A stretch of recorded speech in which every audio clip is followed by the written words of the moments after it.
The year was 1127, and the town of St. Omer was buzzing with excitement. The air was thick with the scent of freshly baked bread and the sound of hammering from the blacksmith's forge. But today, the people of St. Omer were gathered for something special. A royal charter had just been granted, and it was about to change their lives forever. In the center of the town square, a crowd had formed around a tall, imposing figure.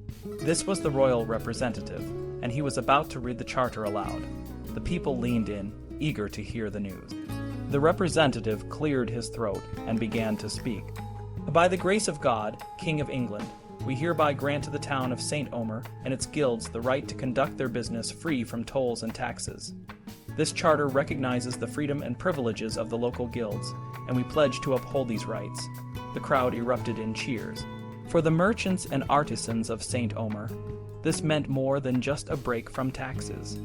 It meant recognition, protection, and a chance to grow their businesses. But this was just the beginning of a much larger story. Across medieval Europe, towns like St. Omer were transforming. They were no longer just small villages, but bustling centers of trade, commerce, and culture. At the heart of this transformation were the guilds' organizations of merchants and craftsmen who worked together to protect their interests and improve their communities. Guilds were not just about making money, they were about more than that. They were about taking care of their members and the townspeople. In Southampton, for example, the Merchant Guild had a set of rules that promised to help its members in times of need. If a guild member fell into poverty, the guild would provide them with money to help them get back on their feet. When a member died, the guild would organize the funeral, pay for the burial, and even light candles and say masses for their soul. But the guilds didn't stop there. They also helped the poor and the sick. In Southampton, the guild's rules stated that they would give ale and alms to the lepers at La Madeleine, the sick at God's House and St. Julian, and the friars minor. They would even give ale to the poor whenever the guild met. This charitable work was not just a religious duty. It was a way for the guilds to show their importance in the city and their ability to influence civic affairs. The rise of the guilds marked a significant shift in medieval society. Before, the world was divided into three main groups: the clergy, the nobles, and the peasants. But now, a new class was emerging: the merchant burghers. These were the people who ran the towns, controlled the trade, and held the wealth. They were not content to live under the rule of lords and bishops. They wanted independence, and they were willing to fight for it. In Italy, for example, the commune's self-governing towns often gained complete independence from the lords and bishops. This was not an easy task. In Lombardy, it took long periods of warfare to achieve this independence. But the merchant burghers were determined, and they succeeded. The rise of the merchant burghers also brought about economic innovations. The use of credit, extensive bookkeeping, and the growth of international trade and banking became common. These changes not only made the merchant burghers wealthier, but also altered the way people thought about time. Time itself became a commodity that could be bought and sold, leading to the development of more efficient business practices. The cities also became the birthplace of universities. The University of Bologna, for example, focused on law, while Montpellier specialized in medicine. The universities of Paris and Oxford were centers of theology and philosophy. These institutions produced some of the greatest minds of the time, such as Peter Abelard and Thomas Aquinas, and they played a crucial role in the development of medieval Europe. Kings, popes, and emperors recognized the value of these universities. They saw the potential for educated professionals who could serve in their governments and help them in their various struggles. For example, Emperor Frederick Barbarossa chartered the University of Bologna in 1158, hoping to use the legal scholars there to help him reassert control over his Italian kingdom. Similarly, Emperor Frederick II founded the University of Naples in 1224 to create a loyal and educated body of administrators. The impact of these urban cultures and institutions was profound. They changed the way people lived, worked, and thought. They brought about a new level of prosperity and a new sense of civic pride. But they also created new tensions and challenges. The wealth and power of the merchant burghers began to clash with the traditional authority of the church and the nobility. This tension would lead to conflicts and changes that would shape the future of medieval Europe.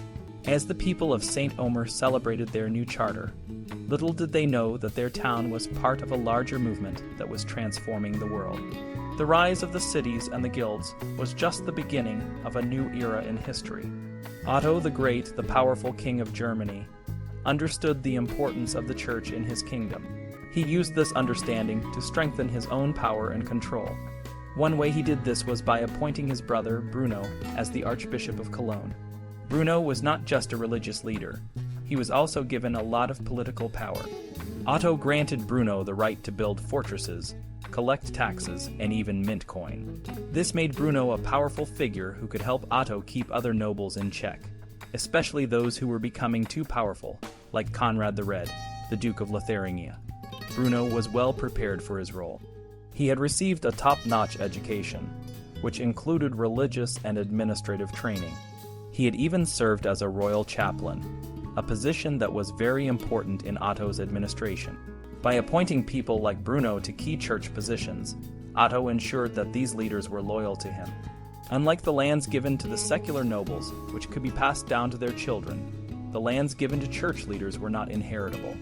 This meant that Otto could maintain more direct control over these territories. This strategy worked well for Otto. He used it to further his ambitions, especially in Italy. In 951, he invaded and conquered the Lombard kingdom in northern Italy. He then appointed bishops in key cities, giving them both religious and political powers, just like he did in Germany. This helped him establish his authority in the region. Otto's success in Italy led him to aim even higher. He wanted to be crowned emperor, a title that carried great prestige. To achieve this, he needed the support of the Pope, who was based in Rome. At that time, Rome was a chaotic city, with powerful noble families constantly fighting for control. The Pope, John XII, was looking for help to deal with these problems and also with a threat from the former Lombard king, Berengar II. Otto came to John's aid, and in return, the Pope crowned Otto as emperor in 962. As part of this alliance, Otto reaffirmed the rights of the Pope, including the control over certain lands known as the Papal States. He also gained the right to approve papal elections, which was a significant power. However, this arrangement did not last long. John XII soon rebelled against Otto, and the emperor responded by deposing John and installing a new pope, Leo VIII. When Otto left Rome, John managed to drive Leo out, but after John's sudden death, the Romans elected another pope, Benedict V, without Otto's approval. Otto was furious and returned with his army, deposed Benedict, and reinstated Leo. This pattern of imperial involvement in papal affairs continued with Otto's successors. However, it eventually led to a significant shift in the relationship between the empire and the papacy. One of the key figures in this shift was Emperor Henry III, who ruled from 1039 to 1056. Henry was a strong advocate of church reform and was particularly concerned about the practice of simony, the buying and selling of church offices. He refused to engage in simony and instead focused on appointing bishops and abbots who were genuinely committed to reform. When Henry arrived in Rome in 1046 to be crowned emperor, he found the city in a state of chaos. There were three rival popes, Benedict IX, Sylvester III, and Gregory VI. Henry took decisive action. He convened a synod in Sutri, where all three popes were deposed. He then chose a new pope, Suiger, who became Pope Clement II. Clement immediately crowned Henry as emperor and granted him the title of Patricius, which meant he was the protector of the Roman Church. This title gave Henry the right to participate in papal elections, ensuring that the emperor had a significant influence over the church. Henry continued to appoint reform-minded popes, including Damasus II, Leo IX, and Victor II. These popes initiated a period of significant reform in the church, particularly under Leo IX, and later under Gregory VII. However, Henry's efforts to reform the church also laid the groundwork for a future conflict between the papacy and the empire. After Henry's death in 1056, his young son Henry IV came to power. During Henry IV's minority, the church, especially in northern Italy, became more independent.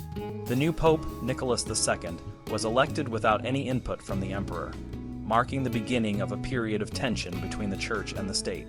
This tension would only grow in the following years, leading to a series of conflicts known as the investiture controversy, where the Church and the Empire fought over who had the right to appoint bishops and popes. The struggle between the papacy and the Empire would define much of European history in the centuries to come. When Henry IV took over as king in 1065, he was ready to show everyone who was in charge. For years, while he was too young to rule, others had been making the big decisions. Now, Henry wanted to change that. He started by trying to strengthen his power, especially by taking control of more land, often from the Saxon nobles. This didn't make his dukes very happy. They felt that Henry was overstepping and taking away their rights. They decided to wait for a chance to fight back. That chance came when Henry and the new pope, Gregory VII, started arguing over who should have more power. The main issue was about who could appoint bishops. In the past, kings like Henry would choose and give the bishops their symbols of office, like a ring and a staff. But Gregory believed this was wrong. He thought only the Church should have the right to choose and appoint bishops. The conflict between Henry and Gregory became very heated. In 1075, Gregory wrote a letter to Henry, telling him to stop meddling with church affairs. Henry was furious and called a meeting of German bishops. He told them that Gregory wasn't a real pope and should step down. Gregory, not to be outdone, excommunicated Henry and told all Christians they didn't have to follow him anymore.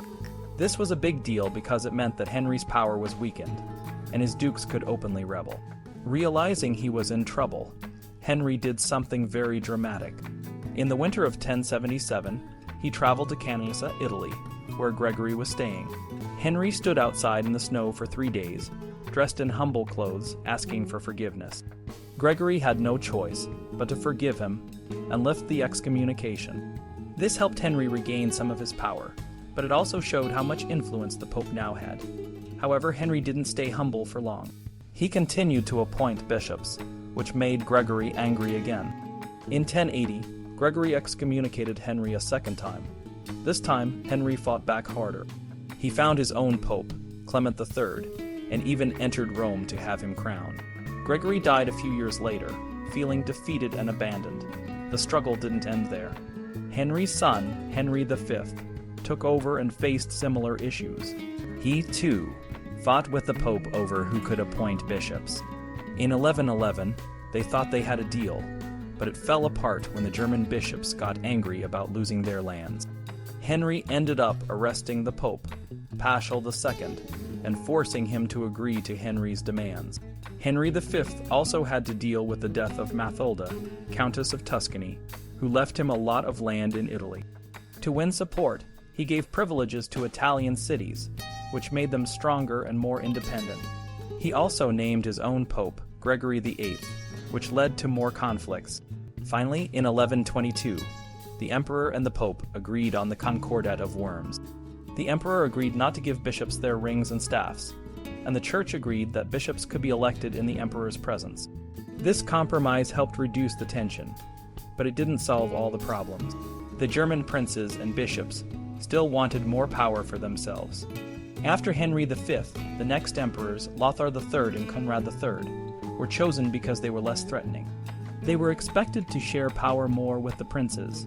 Lothar even showed humility to the Pope, Innocent II, by leading his horse and accepting the Matildine lands as a gift from the Pope. This made it seem like the emperor was a vassal of the Pope, further weakening the emperor's power.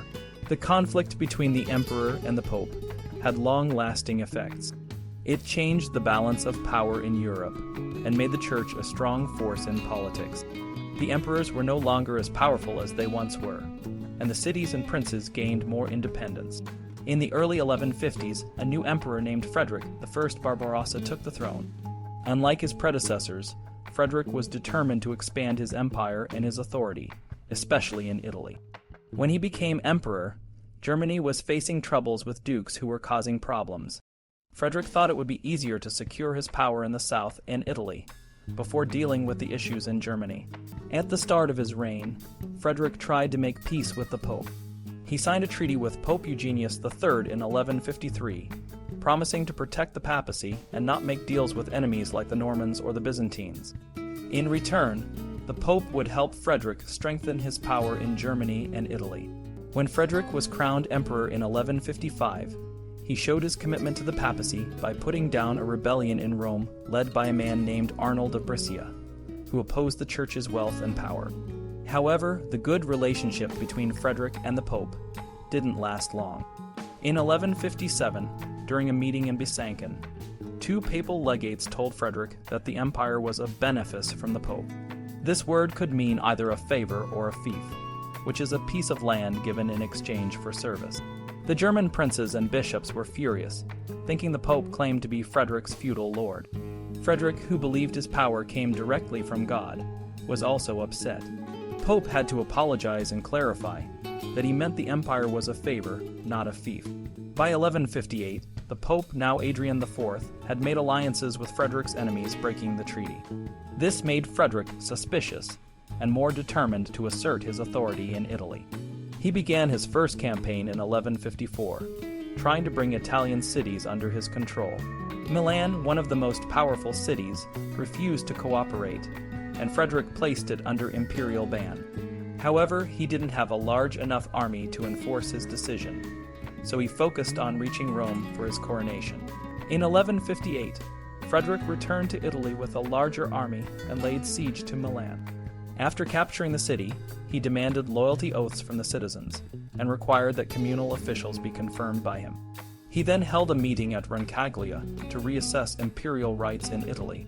Frederick wanted to oversee the appointment of officials and to reclaim rights that had been taken by the communes, bishops, and nobles.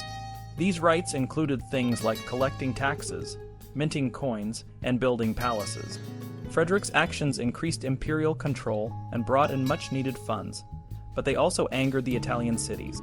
Milan, which was supposed to be subdued, rebelled against Frederick. Other cities like Crema and Brescia joined the revolt, and even the Pope, Adrian IV, supported them. When Adrian died in 1159, a schism in the papacy led to the election of two popes, Victor IV, who supported Frederick, and Alexander III, who opposed him. Alexander's anti-imperial stance made him a natural ally for the rebellious cities. Frederick's forces eventually crushed Milan and its allies in 1162, but this only made the other cities more determined to resist. They formed the Lombard League, a coalition of cities united against imperial power. The Lombard League was supported by Pope Alexander III and even the King of Sicily. In 1166, Frederick launched another campaign, initially defeating the Pope and his allies in Rome. However, his army was struck by a deadly plague, and Frederick had to retreat. In 1174, Frederick tried again, but the Lombard League had grown stronger.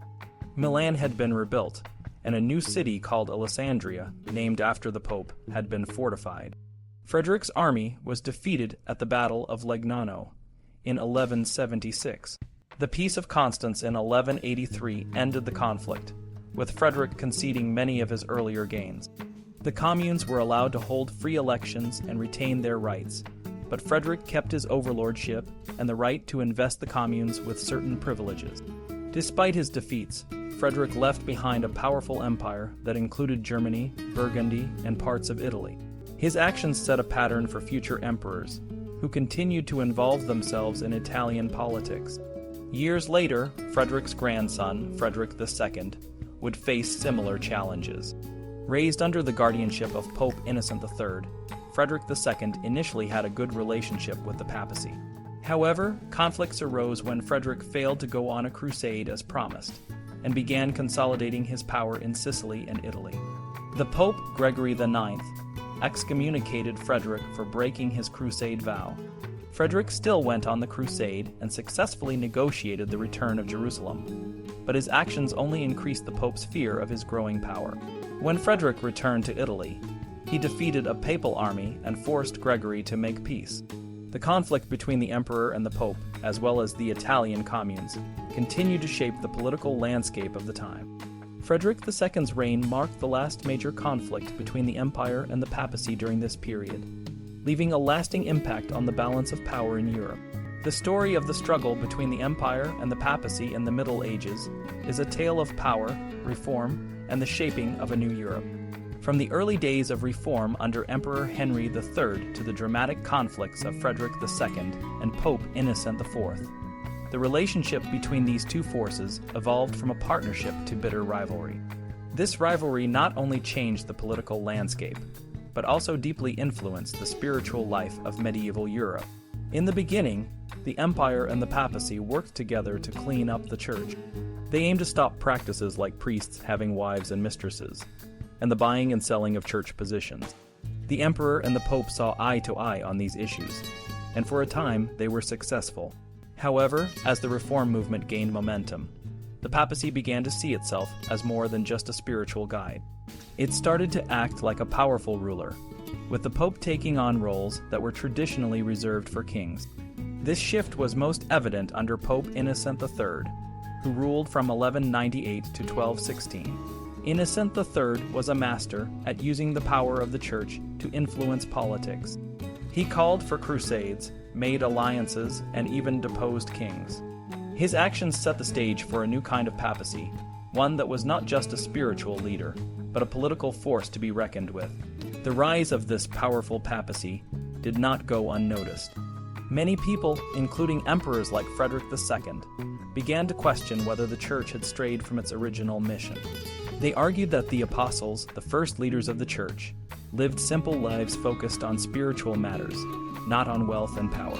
This criticism became a powerful tool in the hands of those who opposed the pope, like Frederick II, who used it to rally support against papal control. The conflict between the empire and the papacy also had a significant impact on the cities of northern Italy, known as the communes. These cities, which were wealthy and powerful, often found themselves caught in the middle of the dispute. Some, like Milan, sided with the papacy, while others, like Parma, supported the emperor. This division led to the formation of two main political factions, the Guelphs, who backed the pope, and the Ghibellines, who supported the emperor. These factions not only shaped the politics of the time, but also created a complex web of alliances and rivalries that would last for centuries. The result of this long struggle was a Europe that was forever changed. The papacy emerged as a dominant political force, but it also faced increasing criticism for its wealth and power. The communes, once under the control of emperors and bishops, became more independent and powerful, leading to a more fragmented and diverse political landscape in Italy. In the end, the death of Frederick II in 1250 marked the decline of imperial power in Italy. Without a strong emperor to challenge the pope, the communes were left to their own devices, leading to a period of intense local politics and constant conflict.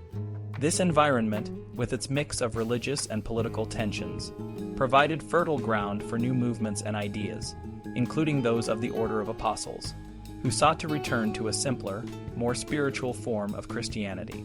The legacy of the empire and papacy struggle is a complex one. It reshaped the power dynamics of Europe, influenced the development of cities, and sparked debates about the role of the church in society. These debates continue to echo through the centuries, reminding us of the enduring impact of the medieval world on our own.